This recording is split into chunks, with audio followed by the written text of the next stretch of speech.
Hey guys, this is Bina, and I've been talking with people in chat, and people have been asking me in the last few days, how did you farm 5 red rings in one day, or like 2 days? So, since the start of the season, I've had like 5 red rings, and how I achieved this is because I am going... There's going to be, specifically for Circle of Fortune, Merchant's Guild doesn't have as many tools to target farm, although it does have some with the new faction, the Woven faction. But I'm going to go over Circle of Fortune. So the main thing is in Circle of Fortune, there are prophecies which you can buy that target farm certain drops. So as you gain ranks, you get access to more lenses, which you can put into your slots to gain some benefits when re-rolling those prophecies. The ones I prefer to use are going to be the cost and the rings. So we'll go over what I exactly do here. So I'm going to the accessory prophecy. I am putting double the rewards on completion, but 110% more cost. Keep in mind those lenses, they're not mandatory. Like, they are best if you can, and also getting max rank is really good to increase your chance of getting what you want. But these are just like buffs to like your drops. You can do this early on if you want. Don't worry too much about it.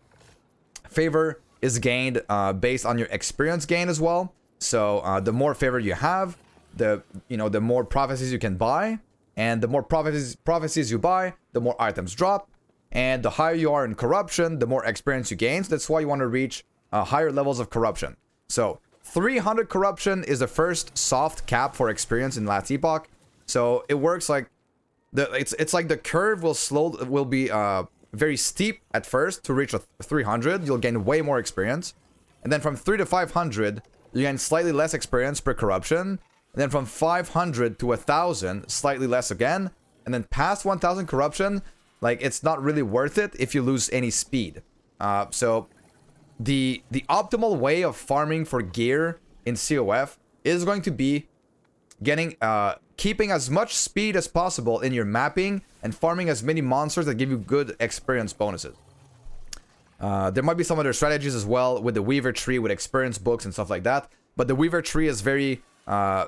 there's many things you want to do with them, with it, so you might not want to only spec into experience. We'll see. No, we haven't really optimized it yet. I am sure a lot of people are going to try to do some very nice things with the Weaver tree, but it's mainly a really good tool to like target farm whichever thing is missing from your build. Anyways, let's go over my lenses. I'm increasing the cost because I don't want to spend a lot of time re-rolling these prophecies. Also, another thing, there's a little button you can click here, always show the reward icons and disable confirmation windows. So these I always click on. I just noticed that you guys cannot see my lenses, so I'm just gonna do this. So the lens that I use is Lens of Wealth, more cost, prophecies offer twice as many uses, and then the last one is kind of like preference based. I know Frozen Sentinel has a spreadsheet with all of that. I know on Tunk Labs, you can find the information for the lenses and when they unlock and when prophecies unlock. But I like to go with, like, if I'm farming rings, I'll just go rings. If I'm farming like rings, amulets, like more things in the jewelry slots, I might go with increased unique chance. But here I'm farming red rings, so I'm gonna go for rings. And then you just start re-rolling, see? Don't be fooled, sometimes even the ring icons like this one has unique jewelry.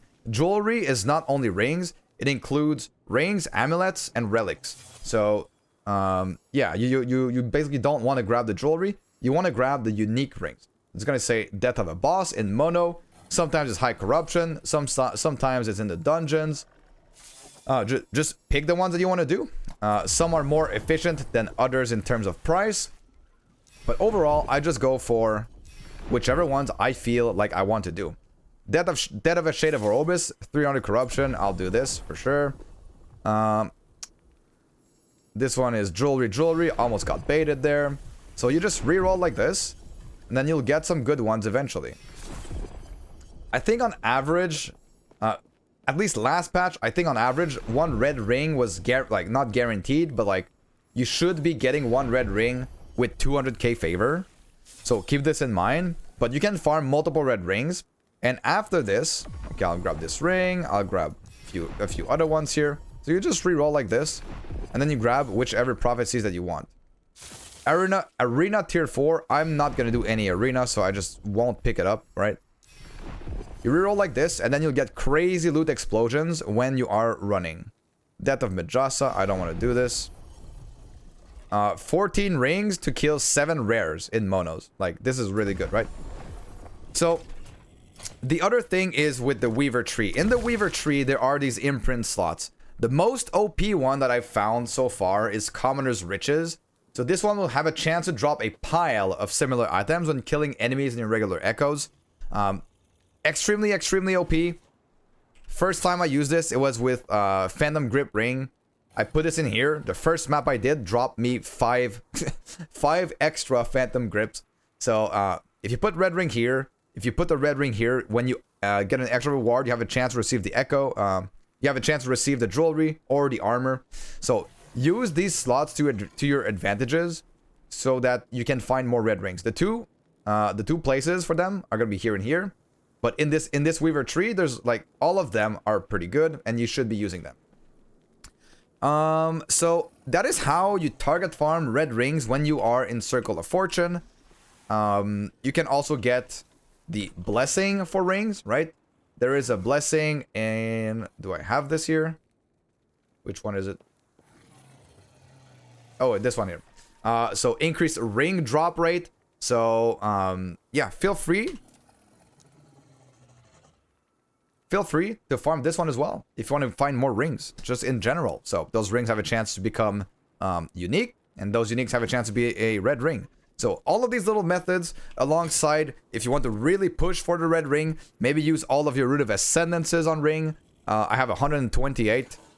Heck, maybe I should farm a red ring here. So use all the methods to your disposal to get the item that you want for your build upgrade. Don't be afraid to use your resources. Last Epoch has been made with crafting in mind for use and not for trade. So all of your crafting materials, play with them. Just use them. Use your Rune of Ascendance. Use your Runes of Creation, of Weaving, of Havoc, Redemption, everything. Just use all the tools to your disposal. And with the new Weaver tree, it's even more OP. The first red ring you find is like the building block for like filling your stash with red rings, basically. So that's pretty much it. That's how I farm my 5 red rings in 2 days. And I hope you good luck. I wish you good luck with your own red ring farm. Bye, guys.